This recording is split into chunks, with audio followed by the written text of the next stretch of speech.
Welcome back. The panel is here. NBC News Chief Washington Correspondent and Foreign Affairs Correspondent Andrea Mitchell, NBC News Senior Washington Correspondent Hallie Jackson, Ambassador Dennis Ross, former Special Envoy to the Middle East and an NBC News Foreign Affairs Analyst, and Toluse Olorunnipa, White House Bureau Chief for the Washington Post.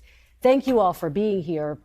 Andrea, I want to start with you. Throughout this broadcast, we have been talking to Jake Sullivan, Senator Graham, about the prospect of this becoming a wider war. And I know you have a lot of reporting about that. Of course, the Secretary of State in the region, in Cairo today, dealing with that very issue. What's at stake here? Well, everything is at stake. And in fact, the Iranian warning that they will not be spectators if Israel goes in big, and you can see what the obvious impact of that would be. That is concerning. That's concerning because of Hezbollah. If Hezbollah opens up a second front in the north, that is a very big challenge for Israel, obviously, a major issue. First of all, the U.S. does not even know where the American hostages are. They don't know how many there are who are being held hostages. The death count has been rising of Americans. That is a big concern, as well as that Israel has been going in. They went in on Friday on the ground with special ops to try to do reconnaissance, to find out where the hostages are, to map the territory, to see what the Hamas response would be to them on the ground. So they did that for about 24 hours on Friday. How much did they get? We don't really know for obvious reasons, but they're trying to find out where the hostages are. But that is going to be just devastating.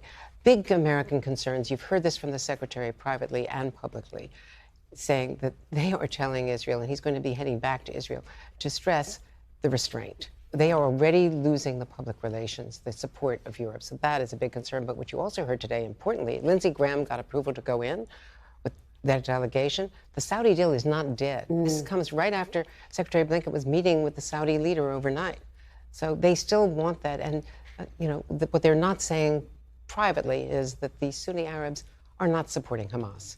They would be very happy to eliminate Hamas. So much uncertainty. And Ambassador Ross, of course, you have negotiated Middle East peace for 4 administrations. So you know this region well, you know the players well, including Prime Minister Netanyahu, who wrote in his 2022 biography, I want to read you a piece of this. He says, quote, in terms of a ground invasion into Gaza, that could only be done with the wholesale destruction of Gaza, with tens of thousands of civilian deaths. After destroying the Hamas region, Israel would have to govern 2 million Gazans for an indefinite period. I had no intention of doing that. I believed the cost in blood and treasure was not worth it. And now here we are, and no clear answer as to who will govern Gaza. I guess I'd make a couple of points. First, in 2009, 2012, 2014, 2016, 18 and 19 smaller skirmishes, 2021, you had all this. And it was based on an assumption. The assumption was the cost of dealing with Hamas this way, knowing who they were, was better than the cost of going back into Gaza. Now, the problem is that all changed last Saturday, because here was Israel losing more people in one day than they had literally since the Holocaust.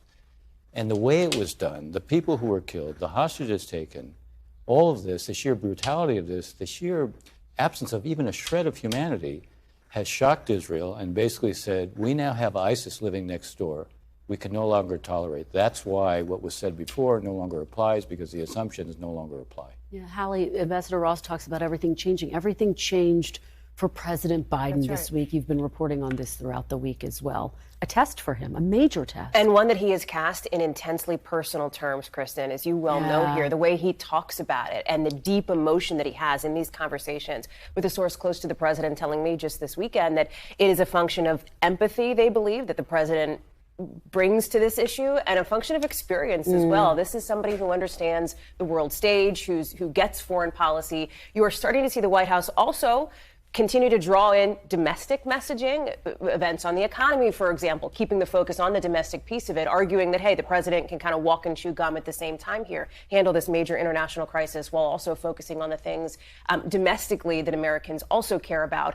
What's interesting, too, is the way, and I was struck by Senator Graham in the interview with you, Kristen, talking about how he applauds President Biden, at least so far in the early stages of this response. That was striking. We heard that, too, from former President Trump's former ambassador, right, talking talking about how he believes former President George Bush saying the same thing. So you are seeing, at least at this moment, a bit of a bipartisan support in large terms, sort of broadly speaking, for the president at this moment. It's such a great point. I mean, it's striking, Toluse, to hear a Senator Lindsey Graham say that so far he supports what he's seeing from the Biden administration. Take us behind the scenes, because, of course, some of the GOP candidates have been taking this chance to lash out at President Biden. But as Hallie says, this has been quite personal for the president. This is personal for the president. His aides see this as personal for him, and they also see the domestic focus of the president talking about how this impacts not only him personally, but also him as an American, in terms of focusing on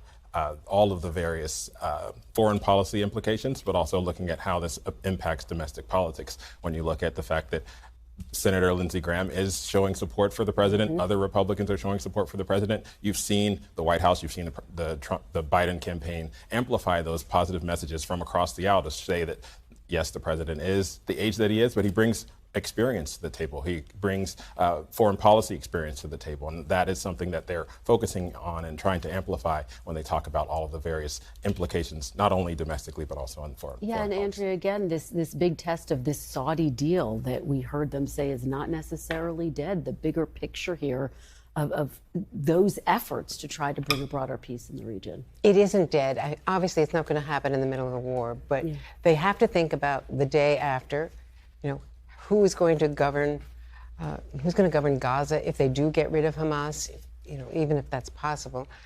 We're talking about the Palestinian Authority. They have been so weakened over decades, as Ambassador Ross knows so well from personal experience. And Senator Graham said it has to be younger, better leadership by the Palestinian Authority. That's not really credible right now. So who's going to do that? But the Saudi interest in this is an economic interest. They see the benefits. And the fact that this would transform the region. So everyone wants it. And Netanyahu wants it, and the Biden people want it to still be alive. And it was so interesting. You heard Jake Sullivan say it's not clear what the exit strategy is at this point. Look, there will have to be a day after strategy. You don't prepare a day after strategy on the day after, so you have to begin to think about it. But you also have to be very practical right now. You begin talking about an exit strategy right now, it affects everything that's going on. You're trying also to deter a lot of different actors. You don't want to signal that we are so concerned about the day after that we need to stop this right now. The end result of this has to be Hamas being completely defeated, because if they're not defeated, if it looks like they won, their ideology of rejection will gain great tailwind behind it and will have an impact in the whole region. Hallie, very quickly, no clarity on who's going to be the next speaker against this backdrop. In the midst of this international crisis, I would just say it is not clear that Jim Jordan, who is the speaker nominee at this point, has the votes to get there. I've heard in discussions just this weekend the possibility of this strategy to put Patrick McHenry in for longer. But Kristen, you spoke with Congressman McCall, who talked about how this is a threat right now internationally. Thanks for watching. Stay updated about breaking news and top stories on the NBC News app, or follow us on social media.